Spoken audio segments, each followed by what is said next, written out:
Berjarak sekitar 2 kilometer dari kota Juan Bautista Alberdi, Provinsi Tucumán, Argentina, dua anak yang sedang bermain di sekitar ladang kedelai yang ada di daerah Naranjo Esquina tidak sengaja menemukan tubuh yang sudah tidak bernyawa di bawah pepohonan. Kondisinya setengah tanpa busana, dengan 2 batu bata ada di lehernya. Dua anak ini segera berlari untuk mencari bantuan, untuk memberitahu tentang hal mengerikan yang telah mereka temukan. April 2017, seorang gadis berusia 16 tahun menghilang. Dia tidak terlihat. Awalnya keluarganya mengira dia menginap di rumah temannya, karena gadis ini biasanya tidak menginap di rumahnya. Jadi saat itu keluarganya tidak begitu cemas. Gadis itu bernama Ornella Dottori. Ornella Dottori adalah seorang gadis yang lahir sekitaran tahun 2000 atau 2001 di Salta, Argentina. Orang tuanya telah berpisah. Ornella tumbuh besar di Salta. Awalnya dia tinggal bersama ibu, saudara perempuan dan kakek neneknya di sana. Sebelum dia akhirnya memutuskan untuk pindah ke Juan Bautista Alberdi untuk tinggal bersama ayahnya di tahun 2015. Menurut orang-orang yang mengenalnya, Ornella adalah gadis yang energik. Dia penuh semangat. Dia ramah, menyenangkan, ceria dan berjiwa bebas. Setelah tinggal bersama ayahnya, Ornella ini jarang nginap di rumah. Dia menghabiskan waktunya lebih banyak di luar rumah bersama teman-temannya. Ketika dua anak ini berlari untuk mencari bantuan, mereka bertemu dengan seseorang dan memberitahu hal yang mereka temukan. Orang tersebut langsung menelpon polisi, dan beberapa saat kemudian polisi tiba di lokasi, dan mereka segera mengamankan TKP. Pemeriksaan awal pada jasad menunjukkan bahwa dia adalah seorang wanita. Saat ditemukan, posisinya terlentang, dengan luka parah di area wajah dan bagian tubuh lainnya. Juga terdapat 2 batu bata di lehernya. Jasad tersebut kemudian dibawa untuk dilakukan pemeriksaan lebih lanjut. Dari hasil otopsi diketahui bahwa korban dinodai sebelum dihabisi. Karena saat ditemukan kondisinya itu setengah tanpa busana dan ada luka di bagian itunya. Luka di area wajahnya terjadi karena dia dihantam beberapa kali menggunakan benda keras. Di tubuhnya ditemukan banyak memar dan beberapa luka pertahanan juga ditemukan di tubuhnya yang menandakan dia coba melawan pelaku saat itu. Penyebab tewasnya karena sesak nafas, adanya cekikan pada lehernya. Dari pemeriksaan juga diketahui bahwa korban ini sedang hamil 6 minggu. Dari penyelidikan, dipastikan bahwa wanita tersebut merupakan korban penghilangan nyawa karena bisa dilihat dari luka-luka yang dia derita. Dan korban diidentifikasi sebagai Ornella Dottori, gadis yang dikabarkan menghilang. Saat itu HP Ornella juga tidak ditemukan. Sekarang pertanyaannya, siapa yang melakukan itu pada Ornella? Dan apa motifnya? Dan apakah ayah dari janin yang ada di kandungannya terlibat dengan tewasnya Ornella? Kabar tentang penemuan jasad tersebar dengan cepat dan sampai di telinga orang tua Ornella. Mereka kaget karena tidak menyangka anaknya tewas dengan cara yang mengerikan. Mereka mengira anak mereka menginap di rumah temannya, tapi sayangnya tidak seperti itu. Tersebar rumor di masyarakat saat itu. Katanya ayah dari anak yang dikandung Ornella itu adalah seorang polisi. Namun rumor itu meredup seiring berjalannya waktu karena tidak ditemukan bukti. Lokasi kejadian yang hanya dikelilingi ladang kedelai tanpa CCTV dan rumah di area sekitarnya membuat penyelidikan lebih menantang. Lokasi kejadian yang sepi meyakinkan polisi bahwa pelaku ini pasti telah tahu kondisi TKP sebelumnya.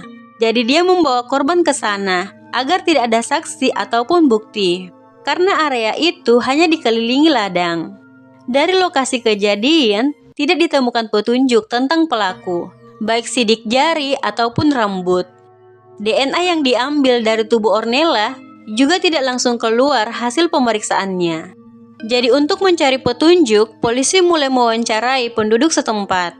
Mungkin ada yang melihat Ornella sebelum dia ditemukan tewas. Ataukah ada yang tahu siapa pasangannya, karena saat itu dia sedang hamil. Polisi bertanya pada banyak orang saat itu, Hingga akhirnya ada satu wanita yang merupakan pemilik sebuah toko dan dia mengatakan kalau dia melihat Ornella berjalan bersama seorang pria sekitar jam 10 pagi di tanggal 10 April 2017. Menurut wanita tersebut, pria itu adalah penduduk setempat.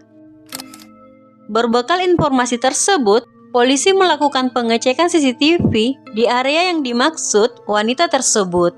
Dan terlihat Ornella pagi itu. Dia mengenakan baju hitam dengan kardigan berwarna pink dan celana pendek. Dan dia berjalan dengan seorang pria yang mengenakan kaos putih. Dan setelah diselidiki, pria itu berhasil diidentifikasi dan dibawa ke kantor polisi untuk dimintai keterangan. Dan nama pria tersebut tidak disebar ke publik.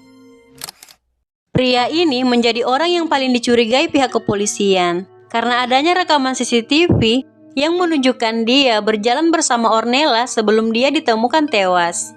Polisi menanyakan beberapa hal padanya, dan dia mengatakan kalau pada 10 April 2017, dia memang bertemu dengan Ornella.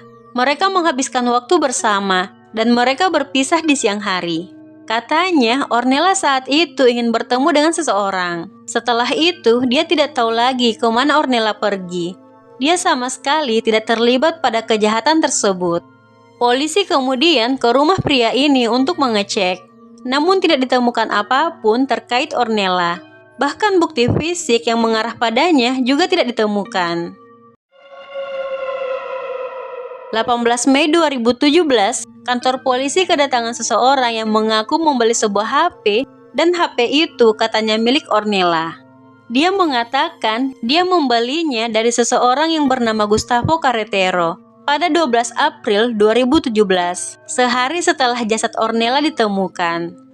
Setelah HP diperlihatkan ke keluarga Ornella, mereka mengkonfirmasi bahwa benar itu HP Ornella. Gustavo Carretero atau lebih dikenal dengan nama Gustavo Perito adalah penduduk lokal yang lahir di San Miguel de Tucumán, Argentina. Saat itu Gustavo berusia 22 tahun. Menurut info, setelah ibunya meninggal, Gustavo ini tidak bisa dikontrol. Dia keluar dari rumahnya dan memilih tinggal bersama ayahnya di Alberdi. Namun dia lebih sering hidup di jalanan. Dia pernah melakukan beberapa kejahatan seperti pencurian ringan dan pelanggaran terkait obat-obatan. Dan Gustavo ini orangnya emosian.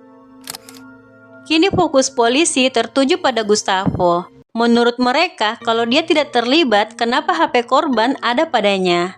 Jadi polisi segera mengeluarkan surat perintah penahanan terhadap Gustavo. Dan ternyata Gustavo ini sudah melarikan diri. Tapi untungnya pada 20 April 2017, polisi berhasil melacak lokasi Gustavo di sebuah pedesaan yang ada di luar kota Alberdi. Saat ditahan, dia tidak melakukan perlawanan sama sekali, dan dia segera dibawa ke kantor polisi untuk diinterogasi. Menurut penyidik, Gustavo mengenal Ornella, tapi hubungan mereka tidak jelas. Apa hanya berteman atau ada hubungan yang lebih dari teman? Yang pasti, Gustavo menjadi terduga pelaku karena HP korban ada padanya. Dari pemeriksaan yang dilakukan di sepatu Gustavo, ditemukan tanah yang komposisi tanahnya itu sama dengan komposisi tanah di ladang kedelai tempat jasad Ornella ditemukan. Selain itu, dari jaket Gustavo ditemukan bercak darah, yang setelah dilakukan pengecekan DNA, hasilnya darah itu milik Ornella. Dengan 3 bukti tersebut, Gustavo masih menyangkal bahwa dia pelaku penghilangan nyawa Ornella. Dia bilang, HP Ornella ada padanya karena Ornella menjualnya padanya. Saat itu dia butuh uang cash dan Gustavo memberinya, lalu Ornella pergi. Sementara menurut keluarga dan teman Ornella, Ornella tidak akan mungkin melepaskan HP-nya. Dia tidak pernah jauh dari HP-nya. Selain itu, DNA yang ditemukan di tubuh Ornella cocok dengan DNA Gustavo. Kecuali janinnya, tidak ditemukan kecocokan DNA-nya dengan Gustavo. Dan tidak diketahui siapa ayah dari janin tersebut. Meskipun tetap mengaku tidak bersalah, namun bukti yang dimiliki polisi sudah cukup kuat untuk mendakwa Gustavo. Saat itu, dia didakwa atas penghilangan nyawa yang diperparah dengan penghilangan nyawa terhadap perempuan dan pelecehan seksual. Setelah Gustavo didakwa, Pria yang terekam di CCTV berjalan dengan Ornella dibebaskan oleh polisi. Meskipun motifnya tidak begitu jelas karena Gustavo memilih diam, namun penyidik yakin bahwa kejahatan itu terjadi karena ada kaitannya dengan kehamilan Ornella. Karena Gustavo tahu Ornella sedang mengandung saat itu. Menurut penyidik, pada tanggal 10 April 2017, Gustavo membujuk Ornella untuk bertemu di ladang. Setibanya di ladang, dia mengkonfrontasi Ornella mengenai kehamilannya. Ketika situasi memanas dan mereka berdebat, Gustavo naik pitam dan terjadi kekerasan. Lalu dia mencekik Ornella hingga tewas. Setelah itu, dia menaruh batu bata di leher Ornella untuk memastikan bahwa dia tidak akan bangun lagi. Lalu dia pergi meninggalkan lokasi dan menjual HP Ornella sehari setelah jasadnya ditemukan untuk menghilangkan jejak. Pada Desember 2018, persidangan Gustavo Carretero dimulai. Dan setelah mendengar keterangan dari 27 saksi dan adanya bukti-bukti yang dihadirkan di persidangan, Gustavo akhirnya terbukti bersalah atas semua dakwaan. Dan Gustavo Carretero dijatuhi hukuman penjara seumur hidup tanpa adanya pembebasan bersyarat.